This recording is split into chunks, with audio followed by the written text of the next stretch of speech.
পশ্চিমবঙ্গে ভোটের প্রস্তুতিতে ফের বৈঠক কমিশনের ফুল বেঞ্চের।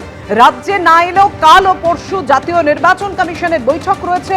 প্রথম দিন বৈঠক কলকাতার সিপি, ডিআইজি, এসপি, জেলা শাসকদের সঙ্গে। এবং এই বৈঠকে মূলত কোন কোন বিষয়গুলো উঠে আসবে জানাবেন আমাদের প্রতিনিধি অনির্বাণ বিশ্বাস। অনির্বাণ, প্রথমে জানিয়ে রাখি যে আগামীকাল কিন্তু ভার্চুয়াল বৈঠক হতে চলেছে, অর্থাৎ ভিডিও কনফারেন্সিং এর মাধ্যমে কিন্তু এই বৈঠক করবে ইলেকশন কমিশন অফ ইন্ডিয়ার ফুল বেঞ্চ।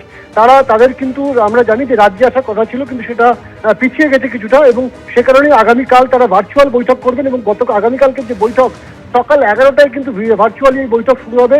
বৈঠকের প্রথমে কিন্তু উপস্থিত থাকবেন বিভিন্ন পুলিশ কমিশনারেটের যে সমস্ত সিপিরা রয়েছেন তারা, এছাড়া থাকবেন ডিজি, আইজি পদমর্যাদার আধিকারিকরা, এর পাশাপাশি ডিও অর্থাৎ প্রত্যেক জেলার যারা জেলা শাসক রয়েছেন তারা উপস্থিত থাকবেন এবং পুলিশ সুপাররা থাকবেন।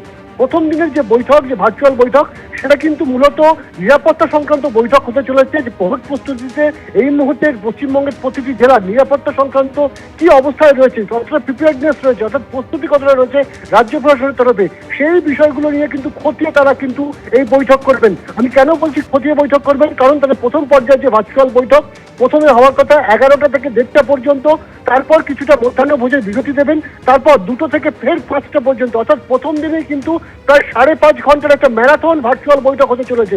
এবং দ্বিতীয় দিনের যে বৈঠক, সেই বৈঠকে কিন্তু মূলত এখানকার যে সিইও অফিস রয়েছে ইলেকশন কমিশনের, সেই সিইও অফিসের সিনিয়র অফিসিয়ালসও থাকবেন। মনোজ আগরওয়াল তিনি নিজে উপস্থিত থাকবেন।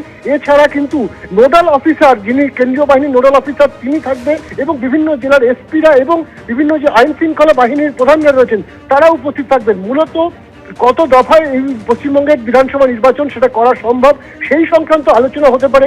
এই মুহূর্তে জেলায় জেলায় ঠিক কত সংখ্যক বাহিনী রয়েছে এবং এই যে বিভিন্ন আগ্নেয়াস্ত্র থেকে শুরু করে বোমা উদ্ধার, সেগুলো রিকভারি রেট কিরকম আছে, যে সমস্ত হুলিগানস রয়েছে তাদের কি অবস্থা, স্ট্যাটাস রয়েছে, এই সম্পর্কিত বিস্তারিত তথ্য কিন্তু আগামীকালকের এই যে বেঞ্চের বৈঠক, সেই বৈঠকে কিন্তু আলোচনা হবে। এর পাশাপাশি আমরা একটা সূত্র মারফত জানতে পারছি ইলেকশন অফ ইন্ডিয়া থেকে যে আগামী 9 অথবা 10 তারিখ ফুল বেঞ্চ আসতে পারে এ রাজ্যে। তার আগে কিন্তু তাদের যাওয়ার কথা রয়েছে কেরালায়। 9 অথবা 10 তারিখ তারা এ রাজ্যে আসতে পারে, তার আগেই কিন্তু তারা প্রস্তুতি বৈঠক সেরে নিতে চাইছে, এবং সে কারণেই আগামীকাল এবং আগামী পরশু পরপর 2 দিন ভার্চুয়াল বৈঠক করে কিন্তু প্রস্তুতি সেরে রাখতে চাইছে election commission of India. Papiya, অর্থাৎ ভোটের প্রস্তুতির জন্যই এই বৈঠক। অবশ্যই নজর থাকবে আমাদের সেদিকে। এই মুহূর্তে তোমায় ধন্যবাদ অনির্বাণ। এবিপি আনন্দ, এগিয়ে থাকে, এগিয়ে রাখে।